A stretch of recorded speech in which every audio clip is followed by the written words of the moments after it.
and welcome to the Sporting Idiocracy. A very interesting topic today, one that is really, goosing my cook or cooking my goose, whatever way you want to put it. Maria Sharapova, the girl who is so ill that she had to be on something that old grannies take. She was on the drug meldonium or mildronate for 10 years. Now, as we all know, Maria was found out almost just over 1 year ago and then was banned. Her ban, of course, started when she was discovered at the Australian Open, so she was back playing just last month. Now, that's okay. She served her time. She didn't fully admit it. Nobody seemed to check her emails, none of her managers or agents or other sort of hangers on, especially dear old Masha. She never heard any warning, she never knew of anything. Despite all this, more than 1 year ago, almost it'll be 2 years in October, when the list had come out from WADA of what was going to be banned in the coming year, everybody knew. Here in Russia, it was clear. Gym rats continued to wreck their health and take meldonium, whereas football players and other assorted athletes decided, no, we'll do something better or something even stronger. So Maria fell by the wayside. Her comeback, of course, because everyone stood by her, especially her legion of fans with typewriters in the tennis media and her sponsors, she had to come back. She got her wild card to Stuttgart, an absolutely amazing tournament, which I've visited on a number of occasions. She came back, she did well, she got a great run to the semi-finals. Right now, she's playing away, playing a tour, trying to build her ranking back up. She didn't apply for a wild card to Wimbledon, rightly so, after she was denied one to the French Open. Masha, however, is going to play in the Wimbledon qualifiers, and fair play to her, and that's the way it should be done.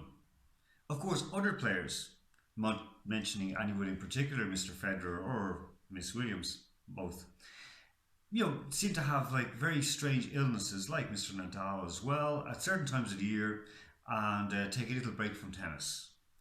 When we hear this in the sports world, and especially anyone who's been around tennis, an alarm bell immediately goes off in your head and says, what are they up to? We're not going to cast aspersions. However, as we've seen from the TUE scandal, thanks to the fancy bears, a lot of these very poorly, sickly people all seem to get very high-class medicine, and medicine that kind of doesn't make sense unless it's to improve your performance. However, back to Maria. So poor, long-suffering, ill-healthed Maria, she's made her comeback. She's trying hard. Yet, many people are kicking up over it. And that's fair enough. People say she didn't get enough. She's a cheat. No, she just didn't read her emails. Of all people, I am so against doping because of the mental and physical damage that it does to a person's body and mind, obviously. I have no time for people who make these kind of excuses. I have no time for the Carl Lewis. I have no time for people who say, I've never failed anything. Lizzie Dyden being one of them. I've taken so many tests, I've never failed. It's a cop-out. There is no way around it. Drugs are part and parcel of sport. Team sports, individual sports, amateur, professional, it doesn't matter. The scary thing is that the lower down you go, the more like wildfire doping has spread. Not just in the gyms, not just big beefy bodybuilders. Everybody. They think it's normal. They think it's normal to wreck their bodies. And then in sports like rugby, you wreck other people's bodies. Just look at the physical progression of many of the players from the 80s, 90s and so on. It's not just gym work and better diet or marginal gains, as Mr. Brailsford does want to say. This is a deeper problem in our society. And then again, stepping back to Maria, people objecting that she's actually back on the tour. What can she do? What can't she do? What does she know other than tennis? Since she was a child, she's been brought around to tournaments, trained, isolated from society. Of course she has a bit of a strangeness about her, but so would you if you weren't educated from the age of 7. If all you did was just hit a yellow fuzzy ball back and forward across the net. Be isolated and brought around the world and told you're great. It's one of the most destructive sports in the world because of the way it's run. However, that's a topic for a different time. But Masha, that's a different story. If people object to it so much, don't talk about her. If you don't want it, don't report on her. If you want her off the tour, write letters. Tell sponsors we want out.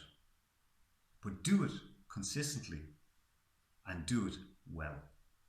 Not just objecting to one tennis player.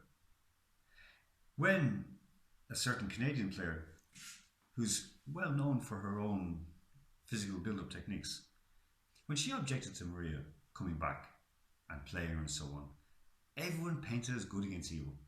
The exact same way as they did when Tyson Gay faced Usain Bolt. Good versus evil. The doper against we're not too sure, but let's give them a chance because, we hope they're okay. Wishful thinking is not going to make this go away. Maria Sharapova had to take something to compete.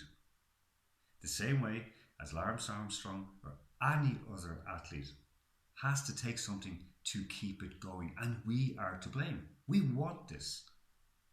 There's a very, very clear reason why television sets or streams get turned off after the first couple of corners of a Formula 1 Grand Prix. There's a reason why half the people who are watching the Red Bull man jumping out of space to parachute out, they turned off when he was, pretty much safe. We don't care. We want bigger, faster, stronger. Not too long ago, someone compared on Twitter Ian Rush's goals in the 1989 FA Cup final against Everton to what happens today. He took his goals with a deft touch, a little header sliding in and moving. That's gone from the modern game for the most part. You look at the top guys, they have their heart monitors, they know what they're doing, they're running, they're bigger, they're fitter, they're stronger. Now tell me that this is all clean. Now tell me that young men drop dead of heart attacks simply because they're overtrained or they have heart problems. Yes, of course, if you keep pushing a car non-stop, something that's not right will blow. It could be inherited or genetic, it could be just some type of accident. But if there's a weakness there, it'll be found out. And when humans push their bodies beyond the barriers, there's where the problem starts to come in. And that's what we're facing now. So Maria has pushed her body so far. Mildrenat gives you a boost. I know because I trafficked it. Unknowingly, but I trafficked it. I thought and was told that it was simple prophylactic, or basically something that'll keep you well. Like say an immunity booster. However, it's a booster that gym rats like to pop in before they go do a really hard workout. And Maria was on this for more than 10 years. The odd thing with all these journalists who are objecting, from the Sun, from the Mail, you name it, who were saying she shouldn't be here, what's she doing?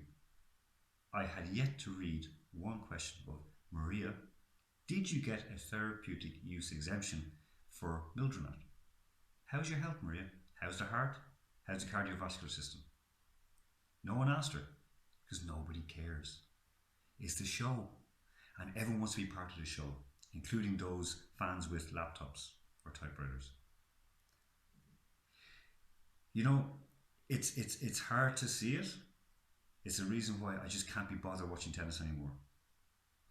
And a lot of times with football, I step back away as well. But with tennis, it's a joke. Physically, mentally, it is impossible to fulfill the tour obligations and remain healthy. It is impossible.